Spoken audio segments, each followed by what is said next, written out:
Selanjutnya, ciri-ciri aves adalah peredaran darah tertutup, berarti dia punya pembuluh atau punya otot. Jantung terbagi menjadi 4 ruangan, 2 serambi dan 2 bilik. Alat pencernaannya lengkap, tidak memiliki untuk mengunyah, tapi memiliki tembolok. Jadi di bagian tubuh atau di bagian dada aves itu ada tembolok yang berfungsi untuk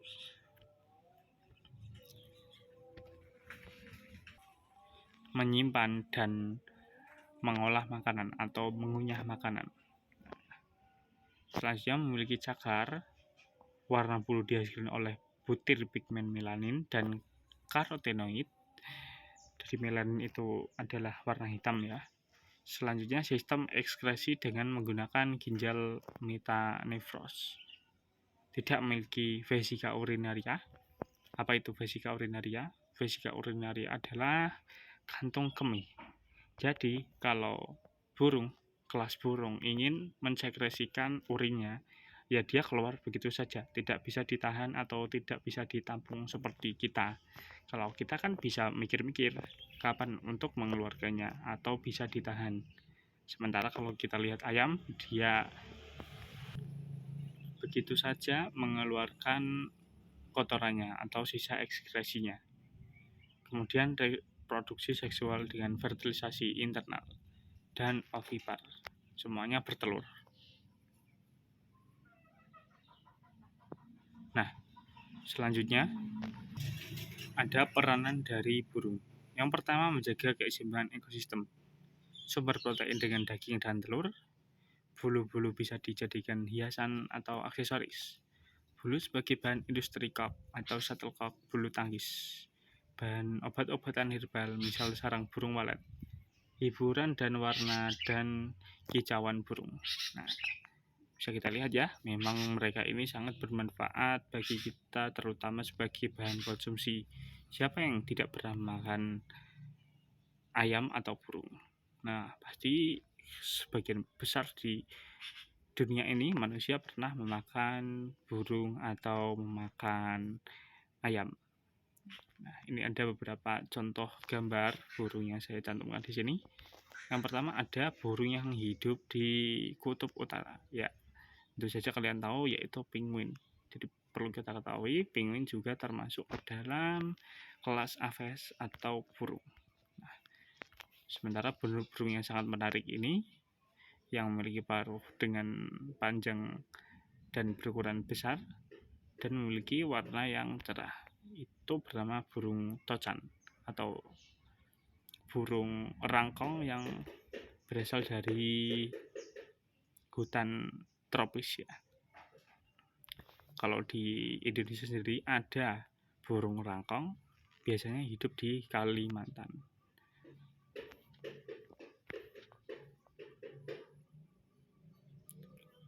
Kita lanjut.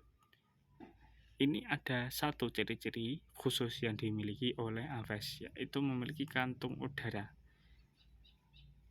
Ada kantung udara anterior dan posterior. Bisa dilihat di gambar di bawah ini. Jadi yang berwarna merah dan ada para berembusnya itu paru-paru, kemudian ada saluran yang terhubung dengan gelembung-gelembung ini. Gambarnya seperti gelembung ya. Itu adalah kantung udara anterior. Nah, apa fungsinya?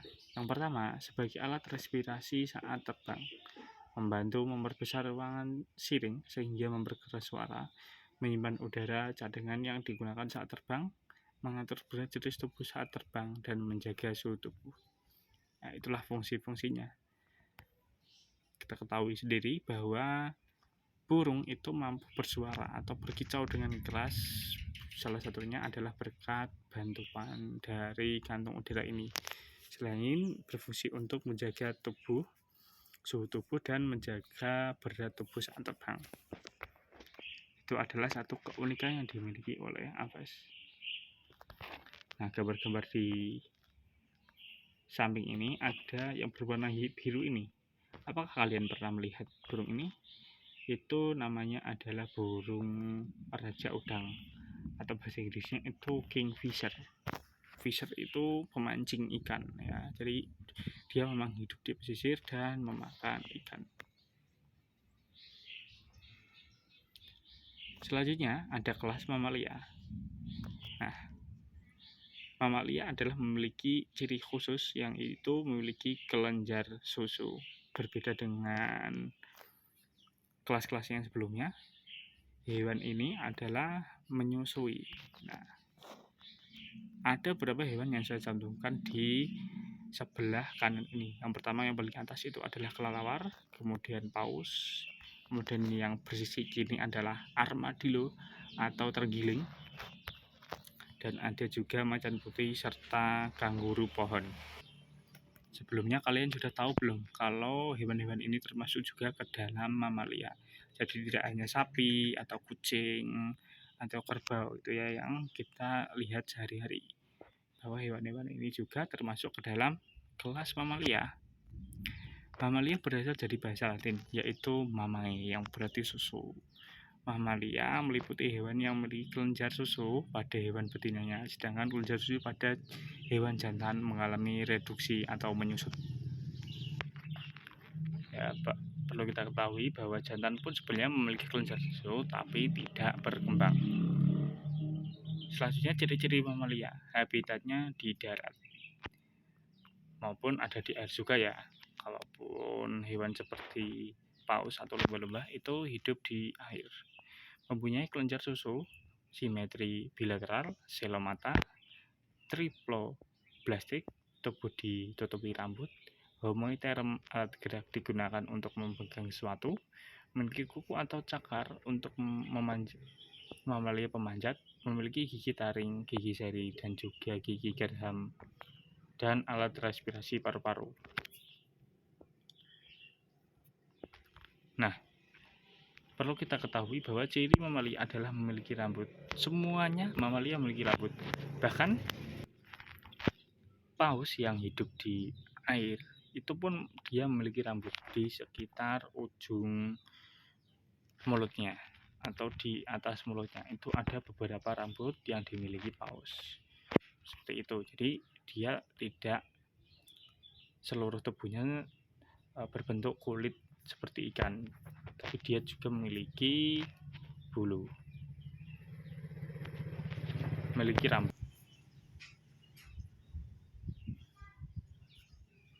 Baik, selanjutnya ada peran mamalia. Yang pertama, bahan baku industri kain dari benang wol. Bahan baku industri berbahan dasar kulit. Bahan baku industri dari hewani, baik daging maupun susu. Wahana wisata dan edukasi, alat transportasi, dan membantu di bidang pertanian. Jadi kita ketahui sendiri ya, kita mungkin manfaatnya sehari-hari sebagai konsumsi ya. Mungkin kita daging kambing atau daging sapi atau susu sapi, susu kambing itu kan sering sekali kita manfaatkan di kehidupan sehari-hari sebagai bahan konsumsi. Kemudian bulu-bulunya atau rambut-rambutnya ya, rambut ya bukan bulu, itu dimanfaatkan sebagai industri kain. Kemudian kulitnya juga bisa dimanfaatkan jika bisa digunakan untuk membuat pakaian. Wahana wisata itu berarti dia sangat familiar di kebun-kebun binatang. Nah, bisa kita pelajari. Alat transportasi bisa kita naiki ya, seperti onta, kuda, itu kan mereka bisa dimanfaatkan sebagai alat transportasi. Oke, selanjutnya ada 12 ordo ya di kelas mamalia ini.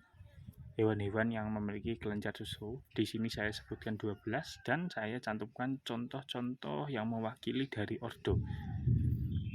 Yang pertama ada ordo marsupialia, yaitu hewan berkantung seperti kanguru atau beberapa jenis kukang atau hewan yang bergelantungan itu memiliki kantung. Kemudian ada ordo insectivora, yaitu pemakan serangga seperti landak. Ini ada landak mini, bentuknya sangat lucu. Kemudian ada ordo Demoptera, yaitu tupai yang bisa terbang. Selanjutnya ada ordo Chiroptera, yaitu dari kelelawar. Ordo Primata. Kalau manusia itu ternyata kita juga termasuk dalam ordo Primata. Selanjutnya ada ordo Rodentia, yaitu hewan pengerat. Contohnya adalah marmut. Baik, untuk penjelasan mamalia kita lanjut di part selanjutnya.